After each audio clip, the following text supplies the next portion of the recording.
I never used to be afraid of storms. As a child, I actually loved them. The way the thunder rattled the windows, the smell of wet earth rising from the ground, the rhythmic tapping of raindrops against the glass. It was comforting, in a strange way. But after what happened one autumn night, deep in the woods of Maine, I can never hear the sound of rain without breaking into a cold sweat.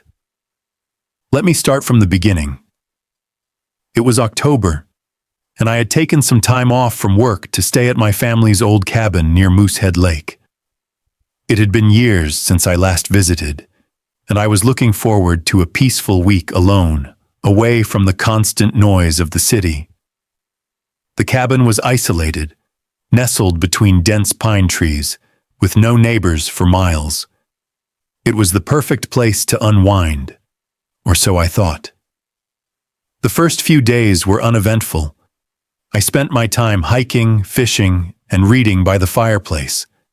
The air was crisp, the leaves had turned brilliant shades of red and orange, and everything felt serene. Then, on the fourth night, the storm came. The rain started as a soft drizzle, but by midnight it had turned into a torrential downpour. The wind howled through the trees, making the cabin creak like an old ship at sea. I was sitting in the living room, nursing a glass of whiskey, when the power went out. The sudden darkness swallowed everything, leaving only the occasional flash of lightning to illuminate the room. I sighed, grabbed my flashlight, and made my way to the kitchen to find some candles. As I rummaged through the drawers, something caught my eye. A movement outside, just beyond the window. I froze. The rain was coming down in thick sheets, but for a brief second, I could have sworn I saw a figure standing among the trees. I turned off my flashlight, pressing my face against the cold glass. Another bolt of lightning split the sky, and there it was again. Tall, impossibly thin, its arms hanging awkwardly by its sides. I took a step back, my heart pounding. It must have been a trick of the light, I told myself. A branch swaying in the wind, maybe. But then it moved. Not swayed, not shifted. It stepped closer. A sickening dread crept up my spine.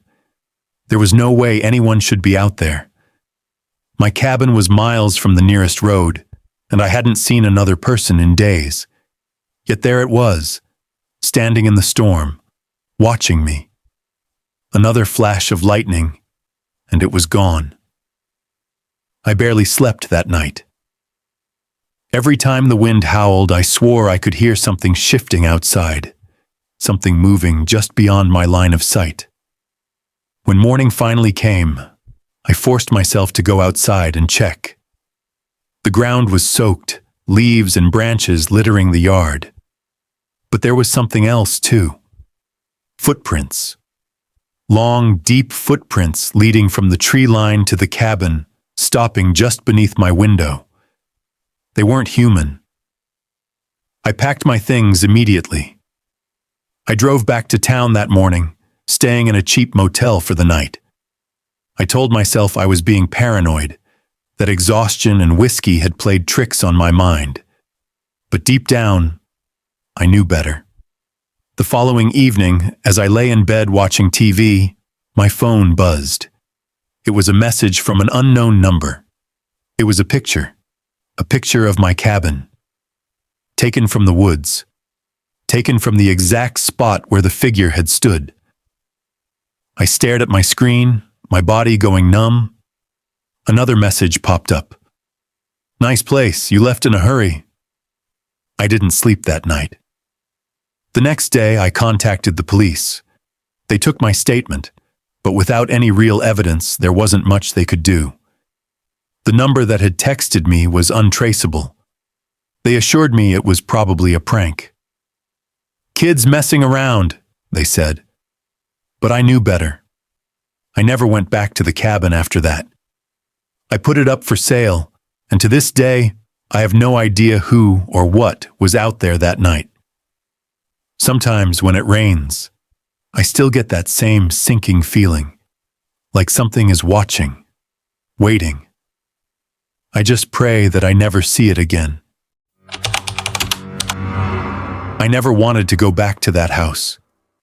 It had been years since I last saw it. An old, crumbling Victorian mansion in the middle of nowhere, deep in the Pennsylvania woods. It had belonged to my grandparents, but after their deaths, it sat abandoned, left to decay under a sky that always seemed gray. I spent summers there as a kid, but my memories of those days were hazy. Certain details never stuck, as if my mind refused to hold on to them. I remembered the dusty chandeliers, the long hallways that smelled like cedar and something older. I remembered my grandmother humming an eerie lullaby I could never quite place. And I remembered the rain. It always seemed to rain when I was there. But I never wanted to go back. Not after what happened the last summer I stayed. Yet here I was, driving through the storm, my windshield wipers barely keeping up with the sheets of water pouring down. My mother had called me a few weeks ago, telling me the house was going to be demolished. "You should take one last look before it's gone," she had said. I told her no at first. But then, the nightmares started again. Dark hallways, that lullaby. Something watching me from the corner of my eye. I had to go back. I arrived just as the sky cracked open with thunder. The house loomed before me taller than I remembered, its windows like hollow eyes peering into the storm. The air smelled damp and rotten, as if the walls had absorbed years of decay. I hesitated before stepping onto the porch, the old wood groaning beneath my weight. The front door was already open. That was my first warning. I told myself it had just been the wind, but deep down, I knew better. The house had been locked for years. No one had lived here. No one should have been here. Yet, as I stepped inside, the air felt occupied. The layout was just as I remembered. Grand staircase in the center, rooms branching off to the sides. But something felt off. The air was thick, heavy with a scent I couldn't quite place. And then I heard it. A faint melody drifting from somewhere upstairs. That lullaby. My blood turned to ice. I should have left right then. Should have turned around, gotten back in my car, and driven until the house was nothing but a bad memory. But something pulled me forward. I moved cautiously, my footsteps echoing in the empty halls. The furniture was still there, dust-covered, draped in sheets, frozen in time. It was as if the house had been waiting. The song continued, growing louder as I climbed the stairs. My body screamed at me to stop, but my feet carried me forward. The hallway at the top was darker than I remembered, the doors shut tight, except for one. The door to my old bedroom stood open, and the music was coming from inside. I swallowed hard, stepping closer. The air grew colder with every inch, and by the time I reached the doorway, I could see my breath. The room was just as I had left it. A small bed, a wooden desk, a rocking chair in the corner. But something was wrong. The chair was moving, back and forth, and the music was coming from it. It was a music box, one I hadn't seen since I was a child. It sat on the chair, its lid open, playing that same haunting lullaby. But I hadn't wound it. Something else had. I wanted to run. Every nerve in my body screamed at me to get out, but before I could move, the music stopped, and the whispering began. It was soft at first, like wind rustling through leaves, but it grew louder, surrounding me, filling the room with voices that weren't my own. You came back. My breath hitched. The whispers overlapped, a chorus of voices speaking in hushed tones. Some laughed, some cried, and one spoke my name. We remember you. A cold hand touched my shoulder. I spun around, my heart slamming against my ribs. But there was no one there. Just shadows, moving, reaching. And then I remembered. I wasn't alone that last summer. There had been another child, a girl, but I had forgotten her. Or had I been made to forget? The memories hit me like a flood. She had been my friend. We had played together in the rain, whispered secrets in the dark. But one night, she told me something that made my blood run cold. They don't like you here. I had asked her who. The ones in the walls. I had laughed. Thought she was just being creepy. But then she was gone. No one spoke of her. My grandparents acted as if she had never existed, and slowly, so did I. But the house remembered, and it wanted me to remember too. The whispers grew louder, filling my head with a pressure so intense I thought I might explode. The shadows stretched toward me, curling around my arms, my legs. The floor beneath me trembled, and then I ran. I don't remember getting to my car. I don't remember driving away. But I remember the rain. I remember looking in my rearview mirror. And I remember seeing her. Standing in the upstairs window, watching me leave. I never spoke of it. Never told my mother. The house was demolished a few weeks later, turned to rubble beneath an iron claw. But some nights, when the rain pounds against my window, I swear I hear it. That lullaby, drifting through the storm, waiting. Because the house may be gone, but some things never leave. It was the worst storm I had ever seen. I was driving through the back roads of Oregon, a stretch of endless forests and mist-covered mountains, when the sky turned black. It happened so suddenly. 1 minute, the sun was peeking through the evergreens, and the next, thick clouds swallowed the light, plunging the road into premature night. Rain slammed against my windshield, my wipers barely keeping up. I was heading to my uncle's cabin, a place I had only been to once before when I was a kid. He had passed away a month earlier, and since I was his closest living relative, it fell to me to sort through his belongings. The cabin was deep in the woods, miles away from any town, accessible only by a narrow, winding road. The isolation never used to bother me. But that night, with the storm raging and visibility nearly non-existent, I felt an unease settle in my chest. Lightning split the sky, illuminating the road for a brief second. That's when I saw it. A figure, standing dead center in the road. I slammed on the brakes, my tires skidding on the wet pavement. My heart pounded as I gripped the steering wheel, staring into the darkness. But there was nothing there, just sheets of rain and the endless stretch of road ahead. I exhaled shakily, telling myself it was just a trick of the light. Maybe a tree, maybe a shadow cast by the headlights. My mind was playing games with me. That had to be it. I pressed the gas pedal, forcing myself to move forward, but the feeling didn't leave me.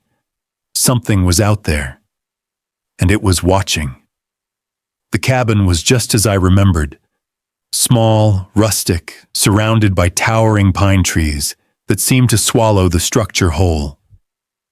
The wooden porch groaned under my weight as I stepped onto it, fumbling with the keys. The moment I opened the door, a damp, musty smell greeted me. The air inside was thick, stagnant, like no one had breathed in it for years. My uncle hadn't been dead that long, but it felt as if the cabin had been abandoned for decades. I switched on the lights. Nothing. The storm must have knocked out the power.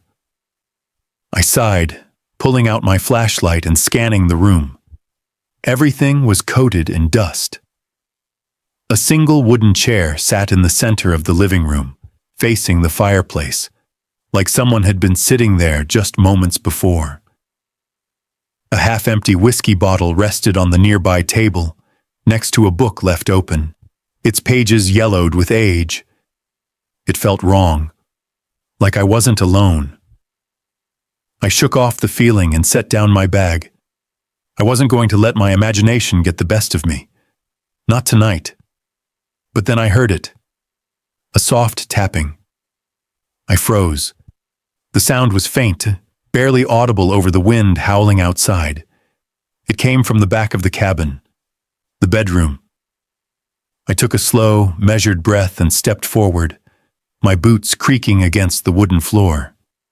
The tapping continued, steady, deliberate, almost rhythmic. It didn't sound like a branch against the window. It sounded like fingers, knocking.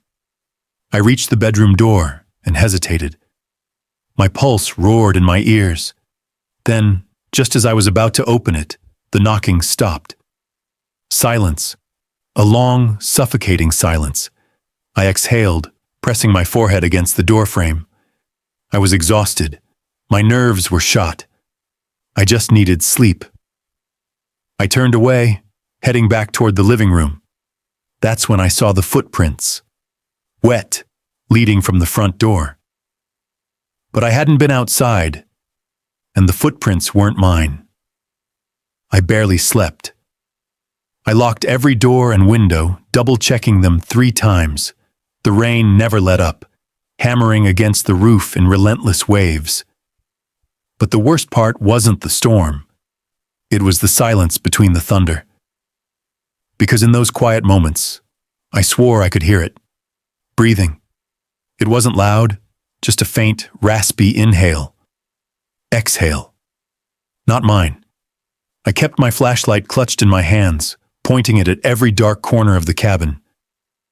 My uncle had kept a shotgun mounted above the fireplace, but when I reached for it, I found the case empty. The weapon was gone. I wasn't alone.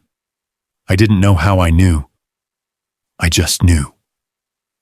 Somewhere in this cabin, something was waiting, watching. I forced myself to stay still, to listen. The breathing had stopped. Maybe I imagined it. Maybe my paranoia had twisted the wind into something sinister. Then the whispering started. A soft voice, barely more than a breath, drifting from the bedroom. You shouldn't have come back. I bolted. The rain was blinding as I stumbled out of the cabin, my flashlight bouncing wildly with every step. I didn't care where I was going. I just needed to get to my car. My boots sank into the mud, the storm swallowing my breath as I fought against the wind. Then, from the corner of my eye, I saw it. A figure, standing just beyond the trees. It was tall, impossibly thin, its skin gray and stretched too tightly over its bones. It had no eyes, just empty sockets, blacker than the night, and it was smiling. I ran. Branches whipped against my face, the wind howling like a wounded animal. My lungs burned, my legs felt like lead, but I didn't stop. I couldn't, because it was behind me. I didn't have to look to know, I could feel it, that whisper, right in my ear. We remember you. I reached the car, yanking the door open with trembling hands. My fingers fumbled with the keys, adrenaline making them useless. The whispering grew louder, pressing into my skull like ice. Then, the car roared to life. I slammed the gas. The figure didn't move. It just stood there, grinning as I sped down the road, its hollow eyes following me until the storm swallowed it whole. I never went back. The next morning, I called the police. They found the cabin in ruins. The storm had done some damage, but that wasn't the strange part. It was the inside. The furniture was gone. The floors were covered in deep, claw-like scratches, as if something had been dragged across them. The walls were bare, except for one thing: a message, carved into the wood. We remember you. The worst part? I don't remember them, but they remember me.